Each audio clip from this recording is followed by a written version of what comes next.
नमस्कार, मैं कादम्बिनी शर्मा हूं आपके साथ। डोनाल्ड ट्रंप ने ईरान को धमकी दी है। क्या आपको इससे अचरज हुआ? मुझे बिल्कुल नहीं हुआ। असल में इस बार जब सत्ता में आए हैं डोनाल्ड ट्रंप, तो वो पूरी तैयारी के साथ आए हैं और तैयारी ये है कि अमेरिकी अर्थव्यवस्था को बेहद मजबूत बनाना है। तो चाहे घर के अंदर की डोमेस्टिक उनकी नीतियां हो या बाहर की, वो सब इसी दिशा में काम कर रही है। खासकर विदेश नीति तो पूरी तरह से इस पर फोकस्ड है, क्योंकि अमेरिका काफी बड़ी एक इकोनॉमी है और उसके कई पार्टनर्स हैं, व्यापार के ट्रेड पार्टनर्स हैं, सिक्योरिटी पार्टनर्स हैं, डिफेंस डील्स के पार्टनर्स हैं। तो उनकी कोशिश ये है डोनाल्ड ट्रंप की कि कैसे अमेरिका की स्थिति नंबर 1 की जाए, चाहे वो सैन्य मामलों में हो या खास करके जो अर्थव्यवस्था के मामले में हो। तो यही वो कर रहे हैं। अगर हम ये देखें कि उनकी विदेश नीति क्या है, तो जैसे वो रूस यूक्रेन युद्ध को अमेरिका के लिए घाटे का सौदा मानते हैं। बहुत ज्यादा पैसे, बहुत ज्यादा हथियार यूक्रेन को अमेरिका लगातार देता रहा है, खासकर बाइडेन एडमिनिस्ट्रेशन के वक्त में। लेकिन डोनाल्ड ट्रंप का ये मानना है कि अमेरिका को इससे कोई फायदा नहीं हुआ है, यूरोप ने पैसे नहीं दिए हैं। तो इसको लेकर वो काफी नाराज दिखते हैं। कोशिश उनकी ये है कि किस तरह से यूक्रेन के साथ एक मिनरल्स डील जो है वो उनकी बेहतरी के लिए काम आए, या फिर जब युद्ध रुकता है तो उसके बाद उनके लिए अर्थव्यवस्था जो है अमेरिका के लिए वो बेहतर हो। ऐसे ही इजराइल हमास युद्ध को भी वो एक घाटे का ही सौदा मानते हैं, क्योंकि लगातार वहां पर अमेरिका को इजराइल को सपोर्ट करना पड़ रहा है। अकेले इजराइल भी ये लड़ाई नहीं लड़ सकता है। यहां पर कहीं ना कहीं एक सुरक्षा को भी वो मानते हैं कि कॉम्प्रोमाइज होता है अमेरिका का, इसलिए भी वो साथ खड़े नजर आते हैं।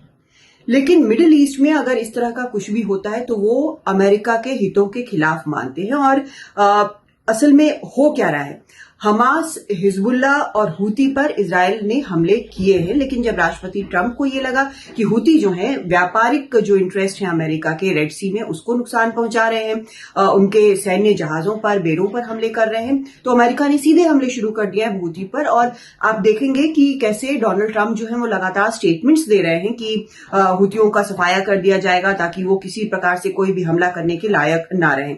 तो ये सब जो है वो लगातार चल रहा है इस क्षेत्र में। लेकिन इस सब के बीच ईरान को धमकी क्यों? वो धमकी इसलिए क्योंकि उसके लिए एक माहौल बना है। और पीछे क्या हुआ है ये आपको बताती हूं। 7 अक्टूबर 2023 को जब इजराइल हमास युद्ध शुरू हुआ, उसके बाद इजराइल लगातार हमास पर हमले कर रहा है। हमास माने न माने, लेकिन लगभग पूरी उसकी टॉप लीडरशिप साफ हो चुकी है, उसे अच्छा खासा नुकसान हुआ है। अभी तक में वो सबसे कमजोर स्थिति में है। हिजबुल्ला पर जब इजराइल ने पेजर हमला किया तो हिजबुल्ला की कमर टूट गई, और हिजबुल्ला जो है ईरान के लिए बड़ा सपोर्ट था। ईरान उसे सीधे खुले तौर पर उसे समर्थन देता था। हूतियों पर अमेरिका हमले कर ही रहा है। और इस सब के बीच ये लगता है कि जो एक्सेस ऑफ रेजिस्टेंस जिसे कहा जाता था, या तो वो खत्म हो चुका है या इतनी कमजोर स्थिति में है कि उसका कोई मायने नहीं है। ऐसे में ईरान की स्थिति बेहद कमजोर है। पहले ही प्रतिबंधों के कारण, अमेरिकी सैंक्शंस के कारण उसकी आर्थिक स्थिति अच्छी नहीं थी।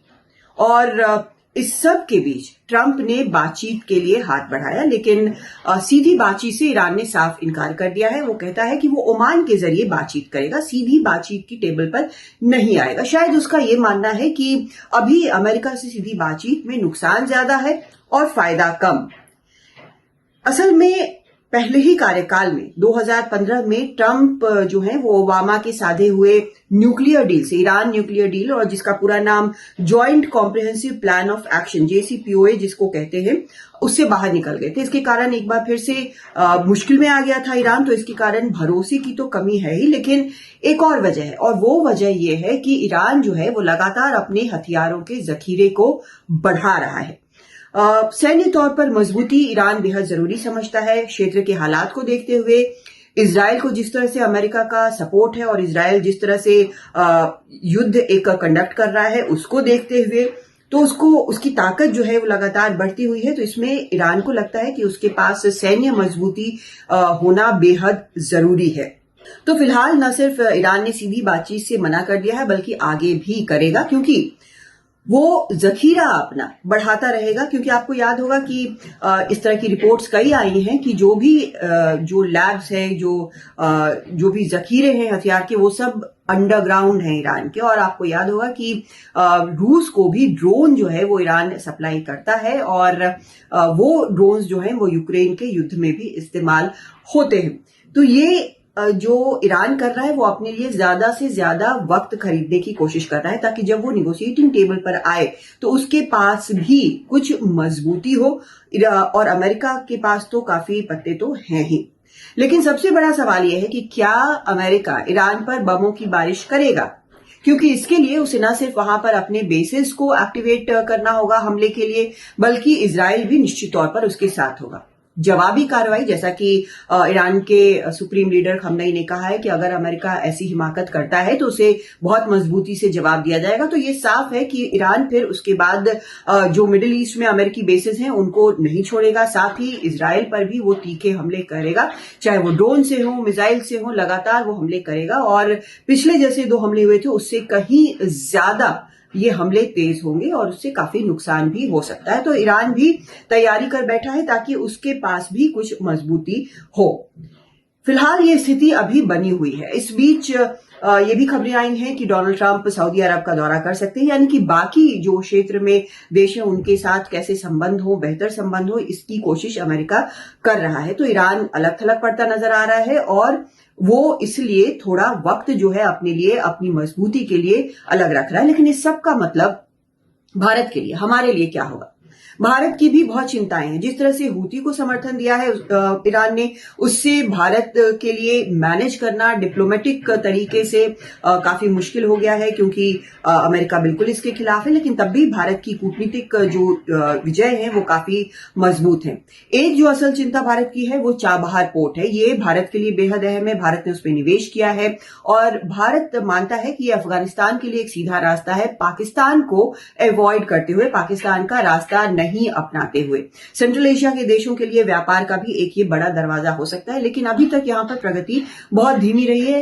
हालांकि ये सैंक्शंस के दायरे में अब तक नहीं आया है चाबहार पोर्ट, लेकिन आगे आ भी सकता है, इसकी भी आशंका है। और सैंक्शंस के कारण इसकी प्रगति काफी धीमी रही है।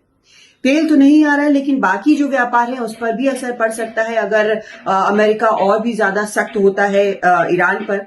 एक और चीज जो है वो middle east Europe economic corridor, जिसका ऐलान G20 के वक्त भारत में हुआ था, उस पर भी असर पड़ा है। क्षेत्र के अस्थिर हालात के कारण उस पर और ज्यादा असर पड़ सकता है।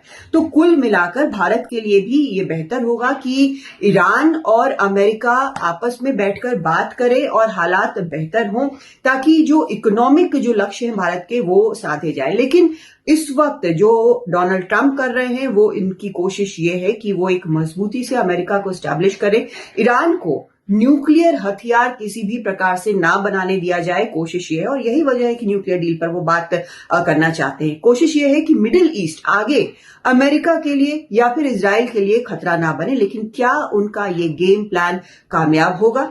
देखते जाइए।